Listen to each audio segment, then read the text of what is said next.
Hey everybody, welcome back to the Black and White. We're at episode 7, crazy. This week's guest is an amazingly fun person. Her name is Parker Camp. Parker is a graduating senior here at Perkins High School. She talks during the podcast a little bit about where she's going after high school. Obviously, she talks about her favorite book, actually 2 favorite books, and she tells us also a little bit about what she does when she's not working. Hint, she works at a local bookstore and she gets a great discount. Anyways, we'll hear more about that during the podcast, so please enjoy. Parker Camp, welcome to the Black and White. This is episode number 7. Excited to have you here. Got to know you a little bit over this school year, but I want to find out more. If you could, tell me a little bit about yourself. Yeah, of course. So my name obviously is Parker Camp. I am a senior here at PHS this year. I'm going to be attending Florida Gulf Coast University in the fall. I'm very excited. You're going to Florida? Yes. Woo-hoo! I cannot wait. In the fall for hurricane season. Yes. Very, very nervous about hurricane season for sure. And what are you studying? So I actually, for my academy experience right now, I'm with the school psychologist over at Frey Elementary, and I love it so much. So that's definitely the path I'm going to be taking. School psychology or child psychology? So I haven't really decided what route I should take. I'm really looking into more like social work, and then a minor in education, or maybe a major in psychology and then a minor in education. It's just like really what is going to be the best in the long run. Okay. So, and you're working with the psych school. Over at... the school psychologist over at Frey. Yeah. And we have amazing... Are you working with Hillary? Yeah, Dr. Turner. Dr. Turner? Yep. Yeah, awesome. Oh, yes. Wow. I mean, we have phenomenal Absolutely. mental health support folks here. It's amazing. So, and I have such high regard for what they do for us. And, Absolutely. Okay, so tell me a little bit about you elsewhere. What do you do outside of school? Or what do you do? What are extracurriculars? So I am pretty involved here at Perkins. Okay. I am in the drama club and bio club. I am also a part of NHS. Okay. And I love it so much. It's just, I really like to volunteer in the community too. That's one of definitely my passions. I love to give back. I want to make sure, this community has been so gracious to me, and I just feel so thankful for everything. So I want to make sure I'm giving my all back for this community too. So. Okay. Now you said you were in the drama club. I know last night we had the awards. Yes. So yeah, have you been in the plays and musical? Yeah. I started my sophomore year with the Perkins Drama Club, and it's been ever since. I just love it so much. To be whoever you want to be on stage. Isn't that fun? Yeah. Awesome. And just connecting with others too. It's just amazing. Okay. And I heard something about you. Someone said that you work at the bookstore? I do work at the bookstore. Yep, I work at Books A Million. Okay, so tell me about that. So I started a couple summers ago at Books A Million, and I knew that was somewhere I would always want to end up. I mean, I love reading, and just being surrounded by books always, it's amazing. Okay. I was promoted, I think last summer, to the merchandising department. So it's me and my coworker Christina. We were responsible for all of the table displays and just pretty much getting all of the merchandising out and making it look good for other people. And I don't know, I love it so much. It just gives you such a creative outlook. Okay. So I just love to just...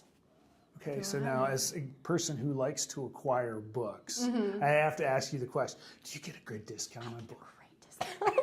I get a great discount. I get 40% off, and I feel like part of my paycheck always comes out of pay. I can appreciate that.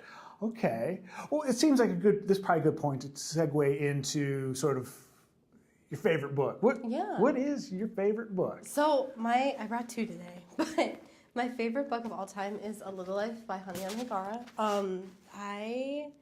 I read this book my freshman year, and it's quite a hefty It book. looks like It's huge. I love it so much, though. It's about this group of friends, and it follows them after college. Okay. And you just I don't know, you just learn so much about this group of friends. And the main character, Jude St. Francis, you don't get very much of him in the beginning of the book. Mm-hmm. But as you go on, you get to look back on what his life has been like, and it's treacherous. His life has been awful. And I don't know, I feel like it's just such a beautiful representation of mental health and the struggle and overcoming trauma, or in some cases not. And there's just something about this book that I don't know, I can just come back to it always. It's my favorite. And you say you have multiple copies of this? I have multiple copies of this book. I don't know, I have this tattered paperback copy of this book, and it's seen everything. I would carry it around with me for months. It would just sit in my purse, and I would carry it around, so whenever I got a chance, I would go back into it and, I don't know, just read some of my Is there favorite parts. passages within the book that speak to you particularly at a different time, different situation maybe? Not really. I know it sounds terrible because it's my favorite book, but I don't know, there's just some things that stick with you throughout this book, not trying to spoil, but it's just there's some instances in this book where you're oh my gosh, you just can't stop thinking about it. And yeah, I think we all have a book like that, especially if we are readers. That and I mean actually I can think of my book that I have. There's different aspects and different parts of that book.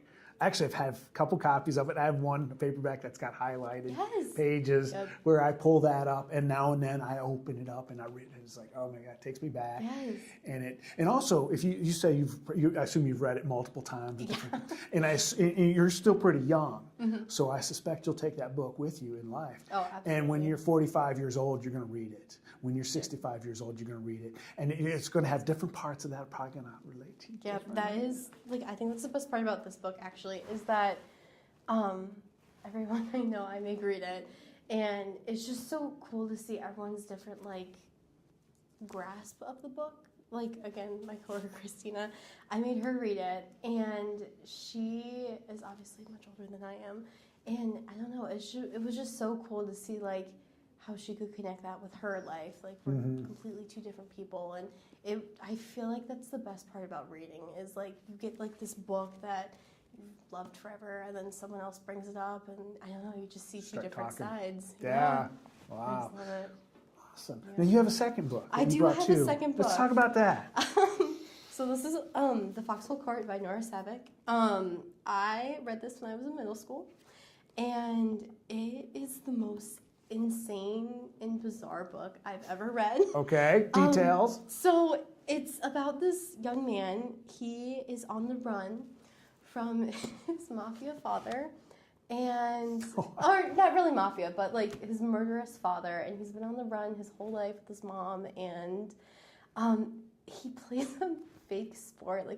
It's like lacrosse and field hockey, and I don't know. It's weird. It's a weird book, but it is.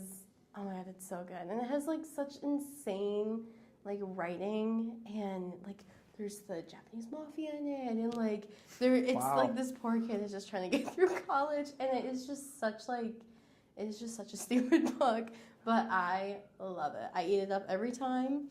I've been trying to convince my sister to read it for years, and she finally did, and she loves it too, and it's just a stupid silly book that I don't know, I love it. Fine. You talk about other people. I got to kind of go back a little bit. The person who told me who I should interview you, have you as a guest on the podcast, was Mr. Crabtree, Crabtree, the wrestling coach, and you were one of two people that he recommended. Have you given him on any advice on what books he should read? Oh my God, no, I have no idea. At some point, I should have Mr. Crabtree on the pod. Yes, you should. He should be on here, definitely. God, I don't even know. Okay. Well, let's open it up a little bit, talk about reading in general, because that's really what this is about. Why, what, talk about the joy that reading brings to you. I don't know. I feel like reading is just like an escape. Like, I don't know, you could live through like these terrible things, or you could just have like a bad day, and then you can just, I don't know, slip into a world of on the runness. And it was just, I don't know, I just love to be in that story. Like, you get to free yourself from everyday life, and it's just, I don't know, it's just, I love it. And I've always been a reader.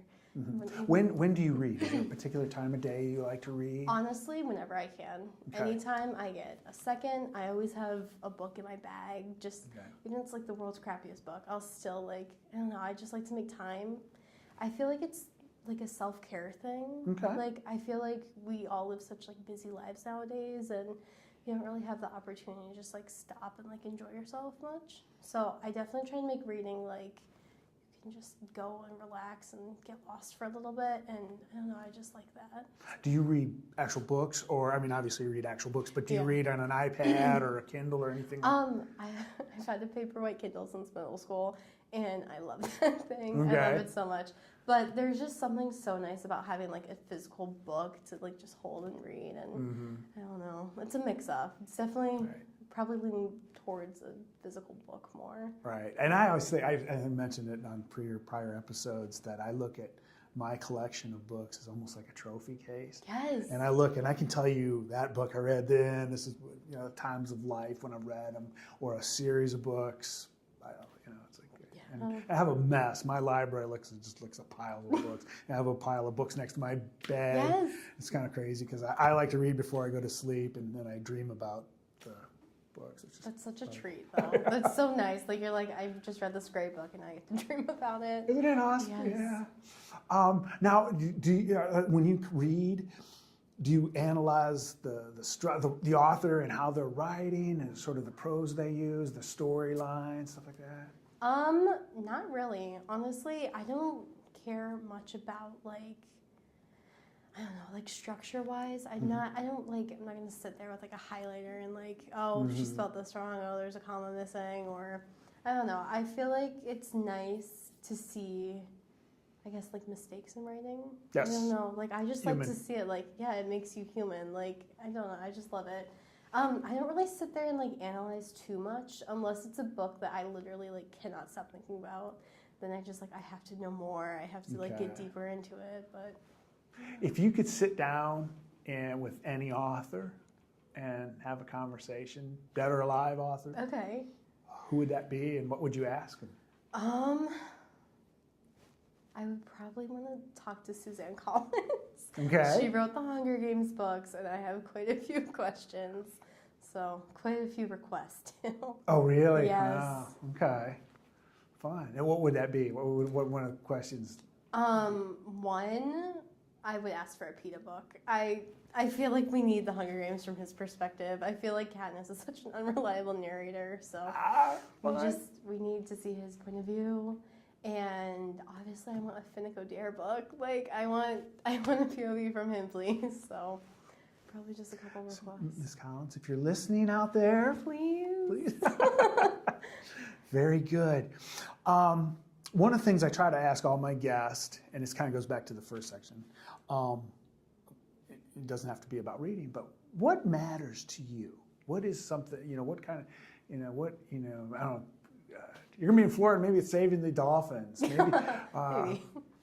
I don't know, what is it? Is there something about you that when you think of the thing that, that matters most to you in the world? That's a really good question. I really think it's always, I have two.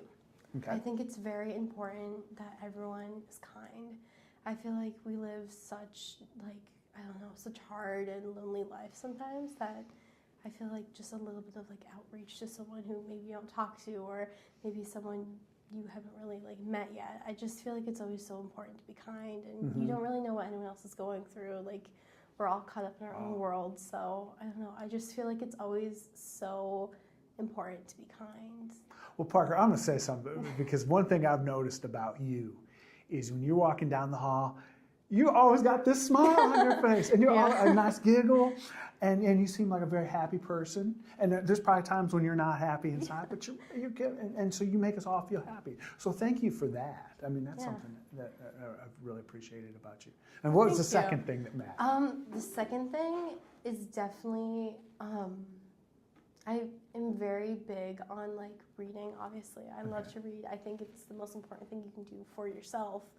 I think that it is so important that we give access to books and stuff like that to the people that maybe don't have the unlimited access like many of us do.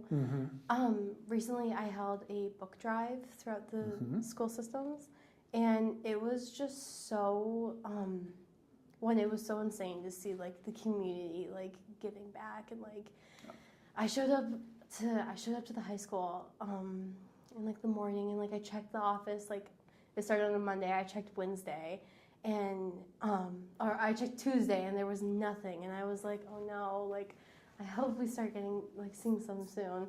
And then the next day I check again, and there were just bags on bags and bags of books. And I don't know, it's just so beautiful to see like our community come together to like give back and make sure everyone has that access. And then it was just so, I was able, because of everyone's help, I was able to give out to multiple organizations in the community that single-handedly like support these young kids, and they really give them good resources. And it was just so insane to me to walk into like these places that, I don't know, you like pass every day and you're like, oh, you're just in the building. But it was just so insane to like see these kids like, oh my God, what are those? And it's like, they're for us? And it was just, I don't know, it was just something so beautiful. Like I felt so like lucky that I got to do this, and I feel so thankful for everyone's help for this opportunity. And what motivated you to do this drive? Really, I've always wanted to do like something like that, whether it be like a food drive or like just something to give back. I don't know, I just feel like I'm in debt to like all these people around here, and it's like they've given us like so much. And like for me personally, I feel so like supported by this community, and like I've always wanted to like, I don't know, just do something quietly to like give back, like make that impact. And and NHS actually opened up that opportunity for me, and I am so grateful for it. Wow, that's awesome. And thank you for doing that. And I mean, and also, it just feels really amazing. You love reading, and you're able to take someone, this book, and give it to someone. And then especially a little kid, when they're like, oh yeah, I get to read this book. and it's just, I mean, and that Read Under the Lights event a few weeks ago, it was oh my gosh, it was so amazing. It was so amazing just to see like everyone show up, and it was so cute. Everyone was so excited to like reading their book and their blanket and just hang out, and it was so amazing. They did a great job with that event too. It was so organized, and everyone had a very good time. We need to do it again over the summer when it's warmer and the weather's not quite so threatening. Yeah, it was a little chilly. but good. Wow. Okay, so I guess the last question, what's ahead for you? You're graduating in 10 days? Oh my gosh. Oh God. Nervous, excited? I don't know, it's very bittersweet. I'm very excited to move on to this next stage of my life. But at the same time, it's like, oh my God, high school's over. Like, what do you mean? It felt like it was gonna last forever. But this school year, I feel like, has gone by in the blink of an eye, and it's like, oh my God. But I don't know, I'm very excited to see where the future takes me, and in Florida, I'm excited to experience some new things. Hurricanes. Yeah, hurricanes. I hope not. Oh, you will. Oh, yeah. They'll come through. With some gators, too. Parker, thank you so much for taking some time out of your schedule, especially here in your last few days. Thank you for chatting, and I wish you the very best. Please come back and visit us. Tell us about, the books you've read, the experiences you've had, the hurricanes you've avoided. Well, thank you for having me. Very good. Hey, welcome back, everybody. Hope you enjoyed that as much as I did. takeaways, man. I honestly, again, hopefully you found Parker as fun and happy and just great person to be around as I do. But one of the things, and I love this about this podcast, is I'm developing this list of books, and certainly Little Life by, I'm going to try to pronounce the name, Hanya Yanagihara. Oh boy, I probably butchered that name. I'm sorry. But I'm definitely, that book is now on my list to read. Seems like a very, not a light read, but definitely something that's very relevant and something almost a young generation kind of read. Anyways, hope you enjoyed. Tell your friends, share, like, tell the world about the black and white. Anyways, thank you so much. Go Pirates.